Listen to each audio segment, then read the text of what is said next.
One of the biggest questions for new silver stackers is how much physical silver should they own? Well, in this video, we're going to answer that question. I'm going to give you a number, but I'm going to give you more information that I think will help you to determine what number is best for you. We'll talk about it as we explore.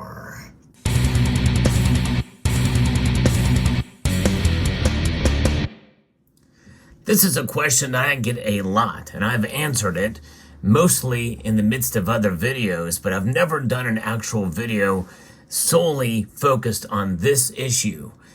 And I want to first preface this by saying that I'm not a financial advisor, and everyone's situation is different. There really is no hard number that is for everyone, but a lot of people are very curious as to what amount of silver they should hold in their possession, and they typically want a number. I'm going to give you a number later in this video, but first let's talk a little bit more about what silver is about. Silver is an insurance policy, and in the end, that's what it is. It is having wealth outside of the system. And what is the system that we find ourselves a part today? It is this system of fiat dollars that through the course of time that we've seen since the inception of our money that we know of these days is Federal Reserve notes. This is known as fiat currency. It exists because of the decree of the government, essentially, and it is managed by a private institution, a quasi-private institution known as the Federal Reserve. And this, by design, is meant to lose value. I know that sounds crazy, but there are forms of money that do lose value, and the dollar is one of them. And this is why we have silver, because in a sense, silver never loses value. Well, then why does the price of silver go down? Well, because it is measured by the strength of the dollar and other factors that weigh on its value proposition according to the markets. But those are the markets. The markets essentially are temporary, and they are very emotionally driven. So therefore, the price of silver can fluctuate. But over the long course of time, it has been known to protect your wealth, depending on how you purchase the metal.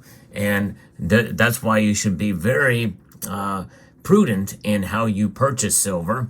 And I also believe in variety of the silver that you hold as well, which is why you're seeing this display here. There's a variety of different coins, rounds, and bars, and sizes as well. I think it's not just about the quantity, but the quality of the silver you have that I think can make a real difference. So with that being said, we have to look at your own personal budget, because this is a very personal thing for you. And I don't believe it is wise to spend more than you understand the value proposition of the metal that you have. That's number one. But also to not spend beyond your means. So every beginner stacker should understand that yes, silver is wealth. It is a savings vehicle. In fact, the very existence of it and the fact that it is not as liquid as dollars. That's right. Silver is not as fungible in today's market as dollar bills are. And when you come to realize that actually is a very good thing, because that means that you can essentially stack silver and you can hold it as wealth insurance outside of the system. So I think it's a good idea to have some of these dollars on hand so that you don't have to go through the pain of liquidation of your silver stack.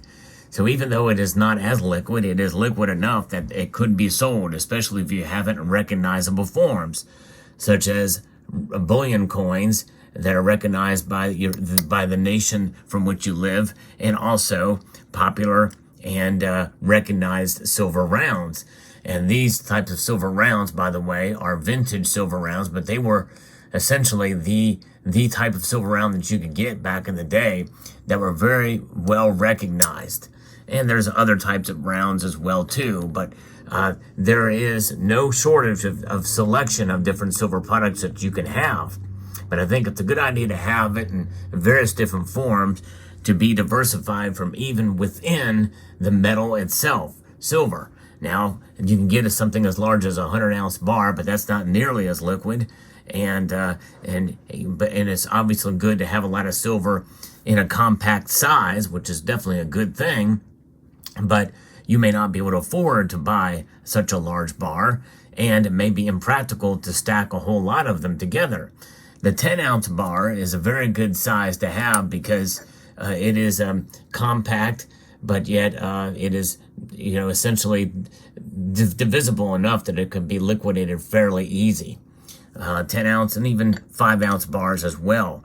But the 1-ounce silver round, or the 1-ounce size, is the most popular, and I would not go below that unless you're going to get constitutional silver.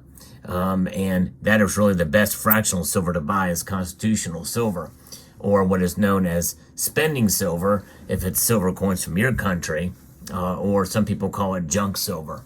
But how much silver should you own? Well, again, taking your budget and your situation, any diverse and any extra income that you have, discretionary income, you buy silver based off of what I call enhanced dollar cost averaging. I think that's a good idea, to buy a little bit more when the price dips, and a little bit less, or maybe even not at all, when the price spikes dramatically. Usually there's a pullback after a big spike in the price, but that will differ based off of your income, your discretionary income from any given week, month, or year.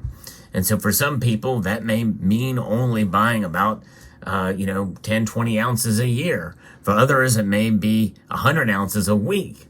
But in the end, considering what could be coming down the pike, I think it's quite plausible that it'd be a good idea to have at least probably 500 ounces. Between 500 and 1,000 ounces is a good, healthy stack of silver. I think those are good goals to go towards. In fact, it's a wide range between 500 and 100 ounces and 1,000 ounces of silver. That's a very wide range. But I think at minimum, it's a good idea, if you are stacking silver for wealth preservation and for times of crisis and need, that's going to be enough to get you through said crisis, if it were ever to come. And that is with the understanding that you have enough dollars to really pad it and to protect your stack, because I think that's a part of it. Not only do you need to protect your stack against having to liquidate it, even, by the way, unnecessarily, in case something comes up, because you've not had the fiscal discipline to have enough of these on hand, in spite of them losing value at a rate of at least 2% per year. Now, inflation at the time of this recording is much higher than that. But silver is a product that needs to be guarded against economic forces, but also physical forces. So make sure that you have it in a very well and concealed place, preferably a double fire protected safe that is very well hidden and so that you can access to your silver quite easily. But you want to have it guarded and hidden.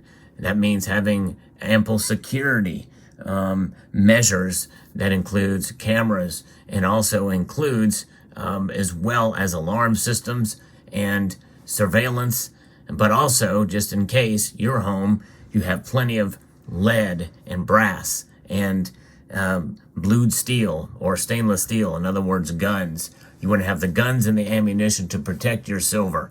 That is paramount, because having silver in your possession is really the ultimate form of power against the system that has essentially been corrupted through just legislation and through government spending and the like. And of course, every time the Federal Reserve prints those dollars, well, you and I suffer. It's a hidden tax. So when you have silver that has been money for thousands of years, codified essentially by the Constitution, Article 1, Section 10, and bolstered by the Bible, mentions silver hundreds of times. This is all the evidence we need to have silver and to stack silver, no matter what the price does. So any amount of silver that you can have is a good thing. And to get to that 500 ounces, it may take you a couple of years to do so. But silver should always be considered a long-term proposition. And my feeling is when you stack for life, in a sense, because it's a long-term hold. And when you think about it in those terms, it becomes much more feasible for you to just make it a part of your lifestyle. In fact, it really should not even be considered that. It's just a part of life. Silver is life.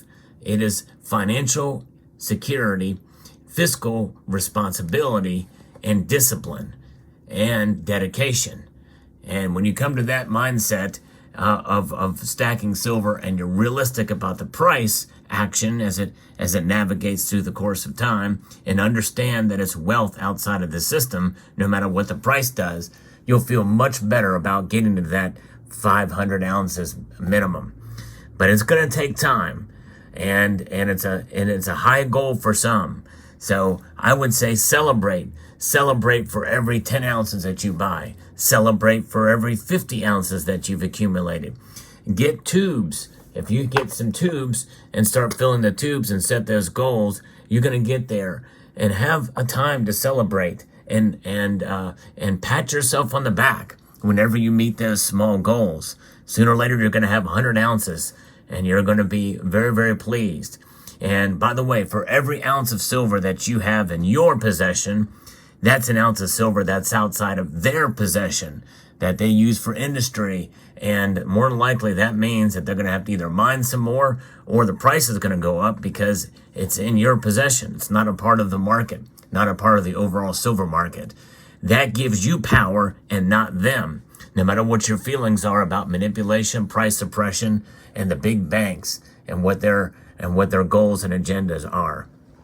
Silver, it is not a respecter of men, but one thing's for sure, in and of itself, because of its mere existence, it is something that has proven itself over the long course of history, and it shall continue to do that, no matter what I think or anyone else thinks. So stack on and be encouraged with silver. I want to extend a multitude of gratitude to each and every one of you for taking the time to watch, and encourage you to please rate, share, comment, and subscribe.